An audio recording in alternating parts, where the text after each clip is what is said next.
Libre antenne jusqu'à 1h du matin. Vous pouvez continuer à nous joindre au 39 21, 50 centimes d'euros la minute, ou nous envoyer comme Coralie l'a fait ce soir sur le témoignage d'Emmanuel. Coralie qui encourageait Emmanuel dans cette lutte contre l'alcoolisme et qui trouvait que Emmanuel avait toute cette intelligence de parler de cet alcoolisme. Donc du coup, merci à vous Coralie et signez bien vos SMS car c'est vrai que je peux passer à côté si je ne vois pas de prénom. On accueille David maintenant au 39-21. Bonsoir David. Bonsoir. D'où nous appelez-vous David et quel âge avez-vous? Alors je vous appelle de Lourdes et j'ai 45 ans. D'accord. Qu'est-ce qui vous amène David? Ce qui m'amène c'est l'événement dramatique qui se passe à Lourdes en ce moment. À savoir que la pandémie a mis au chômage 2500 personnes et on n'arrive pas à se faire entendre pour un peu plus de justice sociale, quoi, pour un peu plus de dignité. Et voilà, on rencontre là en ce moment des gens qui sont en train de perdre pied, de s'effondrer. Et voilà, donc on a été amené à créer un collectif dans un premier temps, puis de là on est passé en association pour aider ces personnes-là qui n'ont pas pu mettre le pied dans leur entreprise, puisqu'à 8 jours près, le confinement a été déclaré en fait. Et ces personnes-là qui, pour beaucoup, font carrière dans la saison à Lourdes, parce qu'on parle de saison à Lourdes, mais nous on travaille les 4 saisons à Lourdes, la saison est très longue. Oui. Et ces gens-là n'ont pas pu mettre les pieds en entreprise par la décision sanitaire, en fait, qu'on n'a jamais contestée. Mais derrière, aucune mesure n'ont été prises pour aider ces personnes-là. Et donc, ils se sont retrouvés à épuiser leurs droits, leur reliquat de chômage pour certains, leurs droits. Enfin, ils épuisent leurs droits, ils se retrouvent dans une situation dramatique. Avec, pour certains, ils sont propriétaires, des choses comme ça. Une perte de pouvoir d'achat considérable de passer de la saison au chômage. C'est quelque chose qu'on intègre, nous, si vous voulez. On a 3-4 mois de chômage par an. Et mais on le sait, on est sédentaire à Lourdes avant tout, on peut pas cumuler des saisons, et ces gens-là se retrouvent à perdre 4, 5, 600 euros par mois, et donc arrivent là maintenant à plus pour payer, quoi, à devoir choisir entre remplir le frigo, payer le chauffage, payer la traite de la maison. Voilà, donc la situation est dramatique, quoi. Rien, parce qu'il se dit tellement de choses depuis que nous vivons cette période dramatique et incroyable. Il se dit tellement de choses sur les aides apportées par le gouvernement. En fait, toutes ces personnes dont vous parlez ne sont pas aidées par le gouvernement? Pas du tout. Le quoi qu'il en coûte, on n'a pas vu la lumière à Lourdes, quoi. On attend qu'il nous fasse une apparition. Parce que on a tout fait. Par contre, on a contacté députés, sénateurs, préfets, vice-présidents, enfin la région, la grande agglomération, la mairie. Enfin, on a contacté tout le monde. On a eu des rendez-vous, table ronde, on a eu tout ce qu'il fallait. Et au sortir de là, ce qui nous a été expliqué, c'était qu'on devait faire des formations, se réinventer et envisager de déménager, quoi. Voilà la réponse qu'on a eue officiellement de l'État par le biais de la préfecture lors de la dernière table ronde, qu'on nous a dit réinventez-vous et envisagez de déménager, quoi. Ce qui est irrecevable en tout cas. Mais c'est totalement. On est sédentaire, quoi. À Lourdes, la saison démarre pour certains au mois de février en fait, pour les premiers groupes qui arrivent. Après il y a un petit creux, puis elle redémarre plein pot au mois d'avril. Et du mois d'avril, elle va jusqu'au mois d'octobre. Fin octobre, on baisse les rideaux, et puis on a 3 mois de chômage, mais nous, ça, on l'a intégré, quoi. C'est-à-dire qu'on arrive à lisser sur l'année, parce qu'on travaille fort et dur pendant des mois, et puis on a 3-4 mois de chômage. On ne peut pas faire autrement, c'est comme ça, parce qu'après, on ne peut pas reclasser 2500 personnes comme ça à droite à gauche à Lourdes, c'est impossible. Donc, on l'intègre, ça, quoi, je veux dire, et voilà, là, on se retrouve du jour au lendemain avec rien du tout, quoi. Mais vraiment rien, et aucun retour, aucune aide. Voilà, c'est très très compliqué, quoi. Là, on rencontre des gens qui sont en train de s'effondrer totalement. Pour certains, rendez-vous compte, on ne peut même pas avoir droit au RSA parce qu'ils se basent sur l'année dernière. Mais l'année dernière, on a tous travaillé, quoi. Oui. Et donc, voilà, c'est. Ça veut dire que ces personnes-là se retrouvent sans rien? Sans rien. Sans rien. Sans rien. Là, lors de la dernière réunion qu'on a eue, par exemple, on a fait une table ronde, donc avec tous les élus qu'on pouvait, avec la préfecture, tout ça, on a fait une table ronde. À cette date-là, on avait 125 personnes qui étaient arrivées en fin de droit complètement. Et Pôle emploi, à La Réunion, a annoncé qu'il y en aurait 500 d'ici à la fin de l'année, là, qui n'auraient rien, 500 familles, qui n'auraient pas droit, qui n'auraient plus aucun droit, quoi.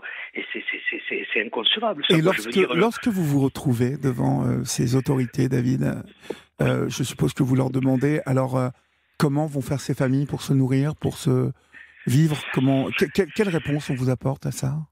on nous explique tout simplement qu'il y a la Croix-Rouge, qu'il y a les Restos du Cœur, quoi. Ah Nous-mêmes, ouais, on a créé une banque alimentaire, quoi. Et nous, depuis 2 mois et demi, on tient une banque alimentaire. On a 80 familles qui viennent régulièrement nous rencontrer avec des produits de première nécessité non périssables, parce qu'on n'a pas le droit de faire banque alimentaire, puisque il faut faire la demande, il faudra avoir des frigos, tout ça pour les produits frais, donc on prend que du non périssable.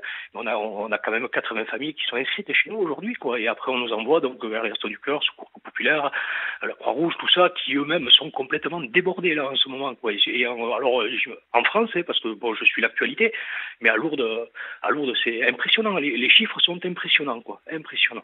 Ce qui est très curieux, c'est que je trouve qu'on n'entend pas du tout parler de... On n'entend pas du tout tous ces gens-là parler aux actualités. Vous êtes d'accord avec moi ou... Ah oui, complètement. Et puis nous, Lourdes, on a l'impression d'avoir ce poids. Enfin, ce poids, je ne sais pas s'il faut le dire comme ça, mais c'est la religion. Et il y a eu un énorme débat sur la laïcité dernièrement, tout ça. Donc ça, voilà. Et on a l'impression qu'il y a un petit problème avec ça, quoi. Mais on est des salariés, quoi. On est des citoyens, on est des salariés. On a toutes sortes de nationalités en plus, donc c'est ce qui rend le problème encore plus compliqué, quoi. Parce que ces gens-là, il faut les accompagner dans l'administration en français. Donc nous, c'est ce qu'on fait, quoi. Nous, on a monté une permanence qu'on tient toute la semaine. On accompagne ces gens à des rendez-vous. On va les défendre auprès des banques pour essayer de récupérer des frais bancaires, quoi. C'est un mois, on arrive à récupérer 50 balles de frais bancaires pour quelqu'un. Le mois d'après, on lui met 150 euros de frais bancaires, quoi.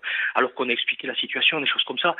Je sais pas si c'est le fait de la religion, mais c'est clair qu'il y a quelque chose, quoi. On n'arrive pas à faire éclater le problème. Pourtant, on a tout fait.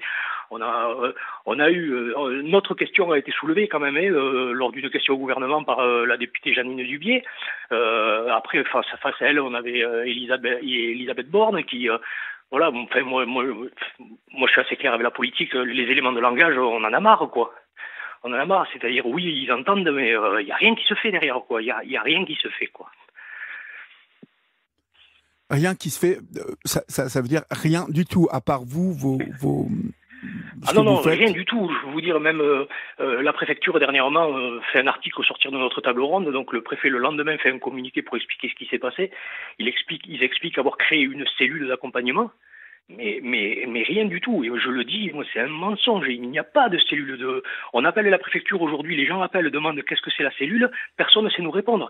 La cellule, c'est nous, simples citoyens, des gens comme vous et moi, là, qui se sont mis à aller rencontrer les services sociaux, tout ça, pour comprendre le système et tout ça. Et nous, on reçoit les saisonniers. On leur explique les démarches qu'ils ont à faire, on leur explique qu'il faut aller au CCAS, ou alors suivant qu'ils ont des enfants ou pas des enfants, c'est pas les mêmes bureaux qu'il faut aller voir, tout ça. C'est nous la cellule. Il n'y a pas de cellule, il y a rien. Et voilà, enfin, là en ce moment ça nous fait bouillir. Donc hier ça m'a amené à pousser un coup de gueule terrible, voilà, qu'on a publié sur les réseaux, qui a fait que ça a fait bouger un peu les choses, je veux dire, médiatiquement. Mais rien n'est fait. C'est nous qui faisons tout aujourd'hui. C'est nous, accompagnés du CCAS de la ville de Lourdes, parce que je tiens quand même à leur rendre ça, et plus précisément à Odette, qui c'est une dame âgée qui vient nous voir tous les jours, qui s'occupe de nous, qui nous amène 100 litres de lait quand il y a besoin, avec Laurence Desmales. Mais concrètement, au niveau des élus, des autorités, au contraire, on s'est retrouvés même méprisés. On s'est retrouvés face à des élus ici, des Hautes-Pyrénées, qui limite nous ont dit qu'on ne cherchait pas de travail. Il faut savoir qu'il y a 22 500 chômeurs ici dans le département. On a 300 offres à Pôle emploi, quoi. Et on se retrouve avec un élu qui nous dit oui, mais il y a des offres qui ne sont pas pourvues. Mais forcément, moi, veilleur de nuit, je peux pas aller faire conducteur de travaux, quoi. Je peux pas aller faire aide-soignante comme les autres. On ne peut pas du jour au lendemain se réinventer. Mais non, voilà, exactement. C'est ce qu'on nous a dit, de se réinventer, quoi. Oui. Mais si on pouvait inventer, on serait des ingénieurs, on serait pas des serveurs, des femmes de ménage. Et ça n'enlève rien à nos capacités intellectuelles, quand même, je tiens à le dire, parce qu'on fait un travail formidable. On a des équipes. On a une équipe là qui est énorme. Et je sais qui m'écoute. Voilà, on travaille dur, quoi. On travaille dur, on arrive à faire des courriers, on écrit bien, on parle bien, on fait tout ce qu'il faut. Mais c'est nous qui faisons, quoi. En face de ça, les élus, rien. D'ailleurs, hier, on a appris d'une élue une députée nous expliquant qu'elle était impuissante. Voilà où on en est, quoi. Nos élus, ils sont impuissants, quoi, aujourd'hui. Ils sont impuissants. Il n'y a pas de quoi qu'il en coûte ou rien du tout. À Lourdes, ça n'existe pas. Et je parle de Lourdes, mais j'ai une pensée pour tous les intermittents du travail, parce que nous, on se considère intermittents du travail. Le CPHRE, c'est un groupe qui s'est monté, qui représente, je crois, 2 millions de précaires aujourd'hui, qui sont dans la même situation que nous, mais qui sont plutôt du côté de Paris. Et voilà, ils sont dans la même situation que nous aujourd'hui. Mais là, on est noyés dans un océan de problèmes tous, avec tout ce qui arrive en France en ce moment. Et voilà, ça me fait penser un peu à tous les cris et les SOS de Balavoine, quoi. Voilà, on est tellement tous en train de gueuler que personne nous entend, quoi. Comment, en plus, on peut ne pas vous entendre à Lourdes, dans une ville qui, sans ce Covid, avant ce Covid, est l'une des fiertés du tourisme en France. Il y a quand même beaucoup de visiteurs chaque année à Lourdes. Donc comment peut-on considérer que vous tous et vous toutes, vous puissiez vous retrouver comme ça à chercher du travail, alors que depuis toujours, comme vous dites, vous travaillez durant 4 saisons pratiquement. C'est ça qui est totalement... on comprend pas. Mais c'est totalement... en plus... c'est pas logique, en fait, qu'on puisse pas vous accompagner. C'est la deuxième ville hôtelière de France, quand même, quoi. C'est la deuxième ville hôtelière de France en nombre de chambres, quoi. On a appelé les employeurs, leur demandant de se joindre à nous pour qu'avec leur puissance syndicale et tout ça, ils puissent nous aider à porter le problème. On a fait une réunion où on les a invités à boire le café. On n'a eu aucun employeur hôtelier qui sont venus nous voir. Justement, j'allais vous poser la question parce que ils ont un rôle à jouer eux aussi en tant que patron. Même si ils engagent beaucoup de saisonniers, il y a quand même on s'aperçoit à travers ce Covid quand même que la loi qui entoure ces contrats, c'est ça. Ces contrats, ce qu'on appelle des contrats de grille, des contrats donc qui durent sur 6 mois, 8 mois, 9 mois, et qui sont renouvelés finalement chaque année aux mêmes personnes, parce que c'est toujours les mêmes depuis des années qui ont ce poste. Hein, oui, je ne me trompe pas. C'est ça, complètement. Et ces personnes-là, au bout de 20 ans, pratiquement, ou 15 ans, ou 10 ans, qu'elles occupaient ce même poste à chaque saison, se retrouvent le bec dans l'eau aujourd'hui. Le bec dans l'eau, avec pour certains même pas un appel de leur employeur, parce qu'il faut savoir quand même que quand la pandémie a été déclarée, les employeurs nous ont gardés sous le coude, comme on dit, quoi. C'est-à-dire qu'on est resté à disposition des employeurs en espérant démarrer, nous, quand même, quoi. Donc là, on a reçu quelques petits appels en disant, écoutez, on attend, on va voir si ça démarre pas. Voilà. On a reçu des appels, tout ça, ça a tiré jusqu'au mois de juillet, hein, depuis le mois de mars, avril, quoi. Ça a tiré jusqu'au mois de juillet. Pour finir, monsieur le maire est venu au mois d'août, le ministre, et c'est là qu'on a compris qu'il n'y aurait rien, et là ça a été le blackout total, quoi. Mais total, quoi. C'est-à-dire, on a essayé, je vous dis, par le voie de presse, par les réseaux sociaux, on les a invités, ils ne sont pas venus. Bon, le sanctuaire nous a mis quelqu'un à disposition. On a eu les commerces, on va dire, la représentante des commerçants de la vente du bas de la ville, on va dire, donc qui est proche du sanctuaire, qui elle est venue et qui nous soutient, qui nous appelle régulièrement. Enfin voilà, on est en contact avec elle.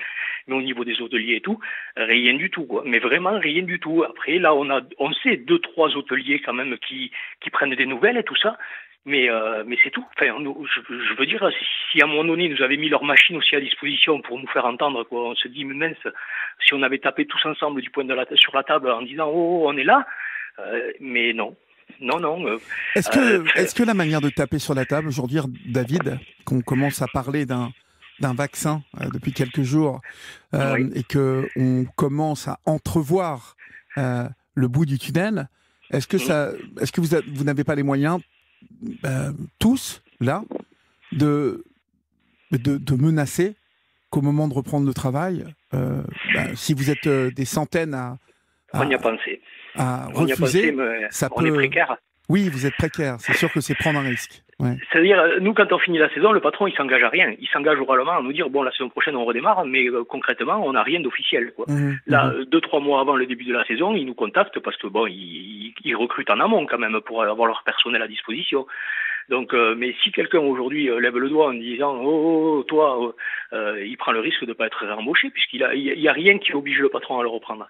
C'est ça qu'aujourd'hui on demande à défendre, c'est d'avoir sorti de fin de saison, d'avoir un papier qui engage l'employeur à nous reprendre la saison d'après. Mais on peut lire sur les réseaux sociaux que certains s'en frottent un peu les mains parce que quelque part ça leur permet, parce que c'est malheureux, mais il faut dire les choses comme elles sont, hein, ça leur permet à certains de gagner, c'est-à-dire un employé qui a 15 ou 20 ans de saison à Lourdes, si demain il peut être remplacé par un smicard parce qu'il va, je peux vous garantir qu'il y a des patrons qui vont passer en privé, quoi. Ça, c'est ils vont sûr, passer en privé, et puis en plus, bon, on est avec l'Europe, nous. Il faut savoir que nous, on a des saisonniers de toute l'Europe, hein, du monde même, quoi. Je veux dire, nous, on est une ville mondiale, donc on a des Italiens, des Espagnols, des Portugais, on a toutes sortes de nationalités. Et même dans notre collectif, c'est pour ça que je vous explique qu'on est obligé de les accompagner administrativement des fois, parce que la barrière de la langue plus l'administration, pour certains, c'est l'enfer, quoi. On en a en dépression, on a tous perdu la couverture santé en plus, parce que on a une portabilité le temps du chômage, ça nous permet de reprendre le travail, mais là, comme le chômage a été prolongé, on a perdu les couvertures santé. On a des gens qui sont en dépression, les femmes en fibromyalgie, des choses comme ça, et qui doivent payer leurs médicaments aujourd'hui, quoi.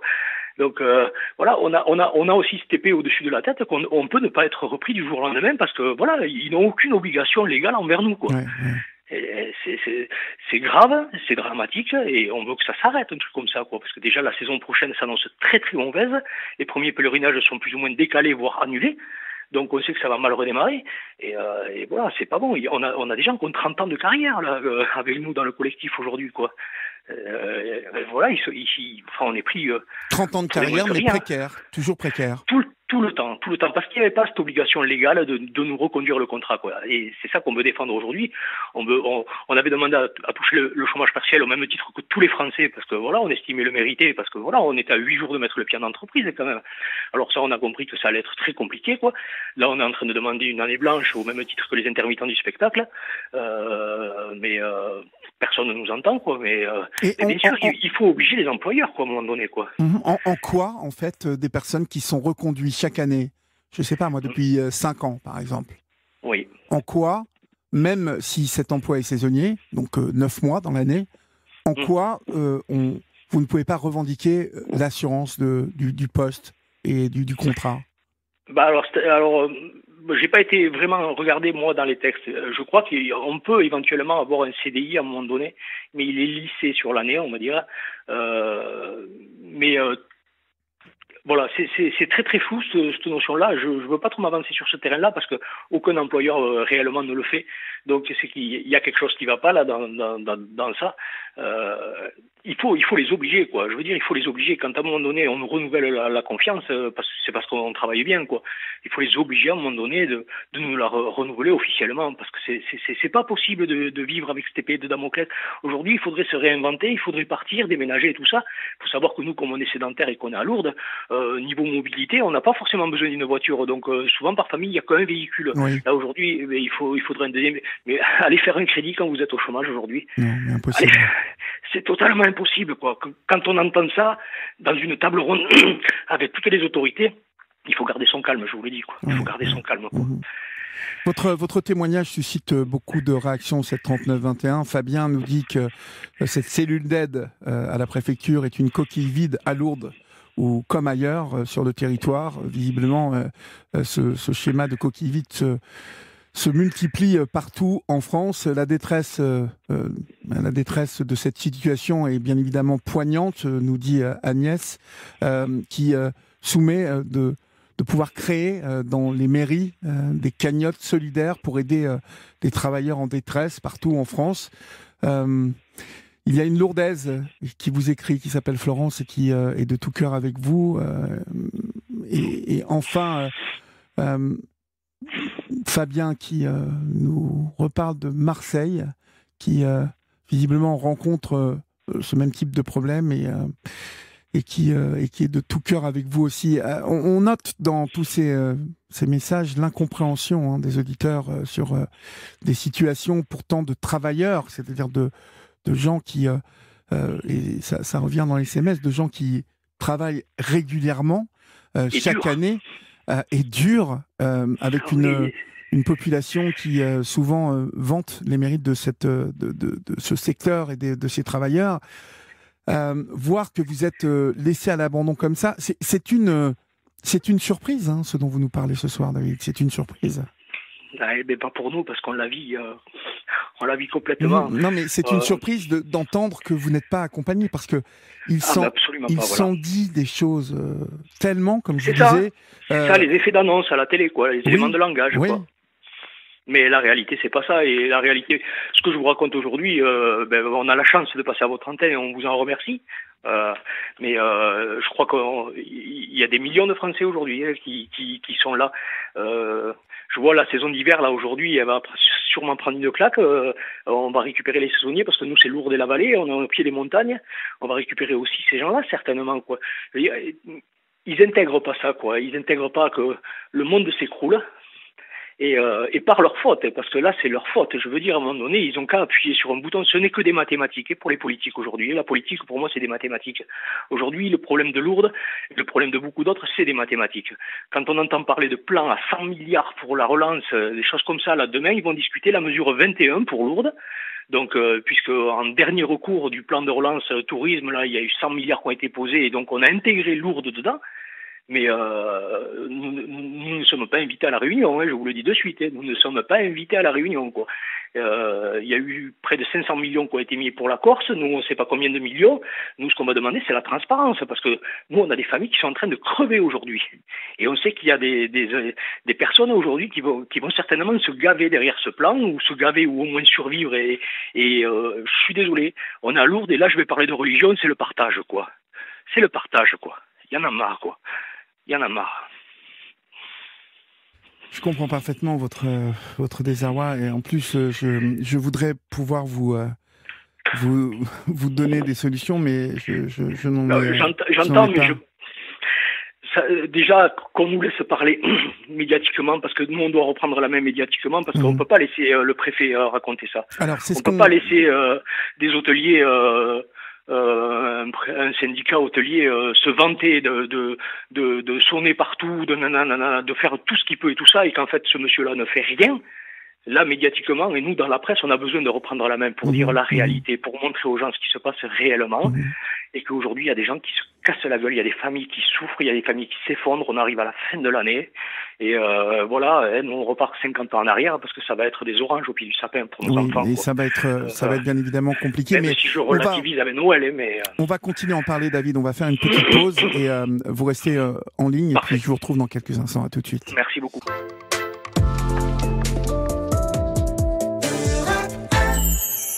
La libre antenne d'Europe 1. Olivier Delacroix accompagne vos nuits. Il est 23h29 sur Europe 1. Vous pouvez nous appeler au 39 21. Natacha et Florian vous attendent, et vous pourrez, si vous en avez envie, vous raconter, nous parler ce soir, comme David a décidé de le faire, sur cette situation à Lourdes qui paraît totalement ubuesque, parce que on n'aurait jamais pensé, bien évidemment, que tout cela pouvait arriver. Mais voir combien vous êtes laissé à l'abandon, bon, c'est, comme je vous le dis, c'est sidérant de vous entendre parler de familles qui n'ont rien à mettre dans le frigo, alors qu'elles travaillaient 8-9 mois de l'année. Il y a de toute façon, David, il y aura des enseignements à tirer de cette période en termes de cette précarité, vous voyez, cette précarité-là de l'emploi. Il faut rétablir des règles, quoi. Ah ben, il va falloir, parce que comment considérer que des gens qui travaillent depuis 30 ans au même poste, pour une même entreprise, puissent se retrouver avec même pas le RSA là, enfin, c'est pas possible. Ce n'est pas possible. Alors, bon, pour certains, de ne pas avoir droit au RSA... doivent l'avoir, oui. Voilà, et certains l'ont, mais je veux dire, quand on passe de 1500 ou voire 2000 euros en saison à 500 balles par mois, je veux dire, voilà, on en arrive à devoir décider qu'est-ce qu'on paye. Qu'est-ce qu'on paye? Le chauffage, ceux la qui l'ont bouffe. sont sûrement ceux qui ont des enfants, vous savez, parce que je crois que ça... Exactement, mais moi, bon, pour parler de mon cas personnel, je pourrais vous parler de plein de personnes, mais moi personnellement, là, je suis arrivé en fin de droit, donc bon, j'espère être embauché lundi peut-être pour faire du standard téléphonique, hein, mais bon, mais par exemple, moi, comme ils regardent les chiffres de l'année dernière et que moi j'avais travaillé, eh ben je me retrouve à pas avoir droit au RSA, donc là, il faudrait que pendant 3 mois, je touche zéro, en fait, pour faire de nouveau une demande, et là, on me dirait oui, on vous le verse, mais bon, on peut pas. J'ai 3 enfants. En quoi, David, vos employeurs respectifs à tous ne pouvaient pas vous mettre au chômage partiel, comme je le vois partout? Eh bien, écoutez, alors nous, on a eu un premier rendez-vous devant le préfet, un tout premier rendez-vous avant la table ronde. Il y avait Pôle emploi et la Directe. La Directe, c'est pas rien quand même, hein, c'est l'autorité du travail quand même, donc c'est pas rien. L'inspection du travail, quoi. Lui nous a dit que les employeurs auraient pu nous faire rentrer dans les entreprises, nous faire signer les contrats et nous mettre au chômage partiel. Et quand on a expliqué ça aux employeurs, ils nous ont expliqué qu'ils n'avaient pas trouvé ça rationnel. C'est le mot qu'ils ont utilisé. Ils nous ont considéré comme du capital humain. Donc déjà, moi, ça m'a un peu fait bouillir. Hein. On est des êtres humains. Oui, mais de toute façon, c'est même dans la presse, ces mots-là, quoi. Et presque limite, ils sont fiers de ces mots-là, quoi. Non, on est des êtres humains avant tout. Hein. Nous sommes les moteurs de leur entreprise. La prospérité de la Bigorre, elle ne vient pas que des employeurs, elle vient des petites mains. Là, aujourd'hui, ce qui est rigolo, c'est qu'il y a 150 ans, les saisonniers, ils dormaient dans les caves à Lourdes. Aujourd'hui, ils vont dormir dehors, quoi. Alors, les employeurs, voilà, c'était pas rationnel pour eux. La Directe nous a dit officiellement devant le préfet qu'ils n'auraient pas considéré ça comme de la fraude. Maintenant, on entend un nouveau discours, hein, parce qu'il faut arrondir les angles, parce que bon, on est loin d'être bêtes. Et nous, on écoute beaucoup, on analyse, et puis après, on revient. Et on leur dit, vous avez dit ça, vous avez dit ça. Donc maintenant, ils sont en train de faire un peu marche arrière en disant... Voilà, il y avait ce problème-là, c'est que on n'avait pas mis le pied en entreprise, quoi. À 8 jours près, on était dans les entreprises, c'était réglé. Enfin, vous n'avez pas mis le pied dans des entreprises parce qu'une situation exceptionnelle vous a empêché de mettre le pied dans cette entreprise. Et bien voilà, merci de me tendre la perche, parce que là, il y a l'article 12 du préambule de 1946, et il y a l'article 11 qui vient s'appuyer derrière, et moi je suis un féru de ça. Pour moi, la France, c'est le préambule, c'est les droits de l'homme, et c'est la charte de l'environnement avant tout, et il y a ça, il y a eu calamité nationale, la pandémie en fait partie, et on ne peut laisser personne sur le bord de la route. Eh bien, ils sont en train de piétiner nos droits. Parce que la loi, elle est pour nous aujourd'hui. Mais nous, il faut se battre contre des monstres aujourd'hui, mais la loi, elle est pour nous aujourd'hui, quoi. Mais ils s'en foutent, quoi. Je pense qu'ils s'en foutent, c'est peut-être parce que je m'emporte un peu, mais il y a tellement de merde, de problèmes en ce moment, que nous, on est une petite goutte là-dedans, quoi. Par contre, si ça avait été Goodyear qui licenciait 2500 personnes, sans préavis, sans indemnité, tout, ça aurait fait un scandale, tous les élus seraient venus, ils auraient voulu s'accaparer le truc. Aujourd'hui, il y a 2500 personnes qui sont sur le carreau à Lourdes, et tout le monde s'en fout. On rencontre des élus qui nous disent qu'ils ont d'autres problèmes, quoi. Entendez ça, quoi. Ils sont là à des réunions pour nous aider et ils nous disent en face qu'ils ont d'autres problèmes, quoi. Voilà, un président de région qui nous dit, ouais, mais moi j'ai 500 RSA à payer de plus cette année, mais j'ai envie de... Il faut que je fasse attention à mon langage, mais j'ai envie de lui dire que j'en ai rien à foutre, quoi. Ça me fera, s'il faut en faire 200 ou 300 de plus, mais sauvez-les, bordel. Ouais. Sauvez-les, ces gens-là, quoi. Ce qui est rageant en plus, c'est d'être au courant de toutes les magouilles et de toutes les entreprises qui ont mis au chômage partiel des gens qui... Oui, la fraude aussi. Oui, il y a plein de fraudes. Il y en a eu à Lourdes, on le sait, il faut pas faire de bruit, mais il y en a eu. Il y a des trucs que je peux pas dire aujourd'hui parce que des gens prendraient des risques, mais on va même plus loin. Je veux dire, aujourd'hui, il y a des patrons qui n'ont aucun scrupule à Lourdes. Par contre, je veux tirer... Je veux quand même rendre à César ce qui est à César. Il y a un employeur dernièrement, il y a une réunion des employeurs à Lourdes, et il y a un employeur qui leur est tombé dessus à tous en disant que c'était dégueulasse ce qu'il avait fait, parce que lui, il a fait. Il y en a un qui a fait le chômage partiel à Lourdes, et il leur a dit, c'était dégueulasse ce qu'ils avaient fait, quoi. Voilà, je peux pas le nommer, parce que je sais pas s'il voudrait que j'en parle, mais on le sait, c'est officiel. Il y en a un qui l'a fait, quoi. Voilà, je veux dire, il y a encore des humains, mais trop peu. Ouais, mais c'est absolument Vous savez, quand vous avez un élu en face de vous, et je vais le dire parce que de toute façon, j'ai publié hier sur YouTube une vidéo et je vais pas m'en cacher aujourd'hui, mais quand on rencontre un élu qui nous explique qu'il n'a pas le temps pour nous et tout ça, c'est quand même le président de la grande agglo, hein. C'est le maire de Tarbes qui a été condamné là il y a très peu de temps, très peu de temps pour fraude. Qu'il a fraudé pour plus de 80 000 euros à l'URSSAF, que l'URSSAF ne s'est pas porté partie civile, n'a même pas récupéré, et que cette personne-là vient nous donner des leçons à nous. Mais moi, je lui dis, et ça a fait rire tout le monde, mais je lui dis, mais paye ton URSSAF, quoi. Mais c'est quoi ces élus, quoi? Nous, ici, mais il faut le dire, quoi. On a des élus, ils trempent la main et le bras et tout ce que vous voulez dans le pot de confiture, et ils viennent nous donner des leçons de vie, ces gens-là qui ont 10 ou 15 000 balles, ils nous expliquent qu'avec 500 balles, on doit être heureux, quoi. Voilà les élus qu'on rencontre aujourd'hui. Parce qu'il ne faut pas se cacher derrière ça, quoi. Moi, j'ai pas peur de le dire, quoi. De toute façon, c'est officiel. Il a été condamné officiellement et il y en a d'autres à venir en plus, quoi. C'est dramatique de rencontrer ces personnes. C'est comme ça que la colère monte, comme nous dit Sylvie au 739-21, avec ces élus et ces députés qui, finalement, sont à l'abri et qui... ils peuvent pas comprendre. Ils sont dans leur petit précaré et loin de toutes ces préoccupations. Mais vous savez, c'est cette situation que vous vivez, et que visiblement vos politiques laissent pourrir, va finir par leur exploser à la figure, parce que ça n'est pas digne d'une démocratie comme la France, et surtout d'un pays qui ne cesse de revendiquer qu'on est à l'abri, qu'on s'occupe de tout le monde, que personne donc sur le papier, mais quoi. vous savez, mais bien sûr sur le papier en France. Souvent ici je râle contre plein de choses, et puis je me prends souvent des réflexions en disant avant-hier c'était les banquiers, ce soir ce sont les médecins. Hier soir il y a eu un SMS comme ça. Mais bien sûr que oui, il faut s'engager, prendre ses responsabilités et dénoncer ce genre de choses pour que les bons, dans la politique il y en a des bons, des futurs élus il en aura des bons, pour que tous ceux qui font pas leur boulot dégagent en fait. Et dans une situation comme celle-là, en ce moment, que vous traversez, et que bien d'autres traversent, mais là, c'est spécifique, vous voyez, parce que la situation, la carte postale que vous nous donnez de Lourdes, elle est particulière. Et je dis qu'elle est particulière parce qu'on a affaire à un groupe de familles, de travailleurs, de travailleuses, qui travaillent 8 à 9 mois par mois, et qui sont 3 mois comme les intermittents du spectacle, finalement.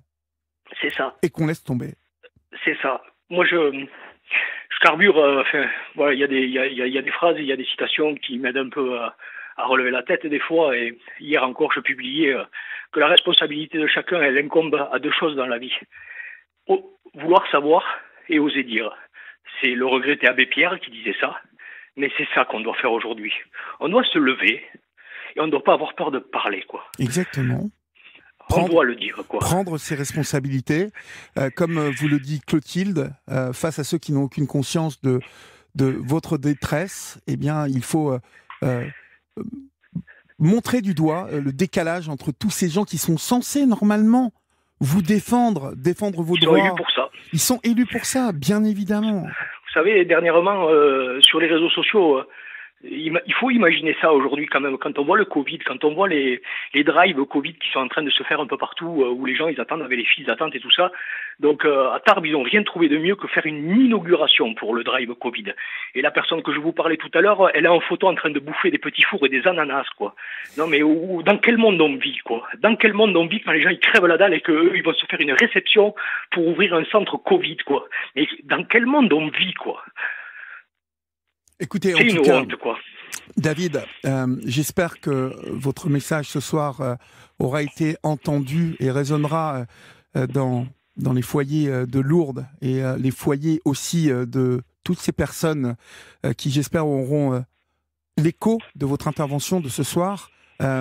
Je me ferai le passeur et vous réentendrez, David, si besoin, si la situation n'avance pas.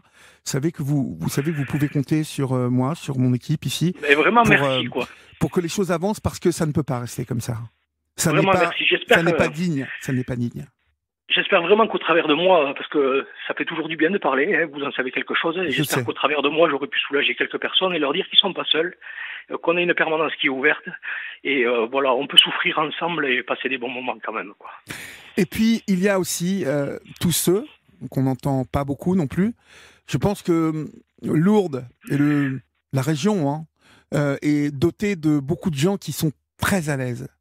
Et j'aimerais leur lancer aussi un message, c'est que dans cette période où on peut entendre comme ce soir la parole de David, qui se fait le représentant de beaucoup, pensons à la solidarité et pensons peut-être à aider en créant, comme nous l'a soumis tout à l'heure, je crois que c'était Sylvie ou Agnès, des cagnottes comme ça pour au moins... On a tout ça. Oui, mais c'est vous qui les mettez en ligne. Ça serait bien que tout le monde se bouge là, un peu à Lourdes et dans la région, et pas que les gens qui sont sinistrés. Vous voyez. Si je peux terminer avec une petite phrase par rapport à ce que vous venez de dire, c'est que l'abbé Pierre disait que le contraire de la misère, c'est pas la richesse, c'est le partage. Eh bien, nous finirons sur ces mots, David. À bon entendeur, voilà. Comme on dit. Voilà. Courage à vous. Remercie. Et puis, rappelez-moi quand vous voulez. D'accord ? Merci beaucoup. Je vous en bonne prie. soirée. Et courage à vous, David. Merci. Au revoir. Au revoir. Nous accueillons maintenant Nadia au 23h46. Vous voyez, moi je suis fatigué aussi, Nadia. Au 39-21. Bonsoir Nadia, excusez-moi. Bonsoir. Bonsoir. Bonsoir Olivier. Bon, écoutez, je vous ai déjà eu une fois au téléphone, j'étais un peu plus fatiguée.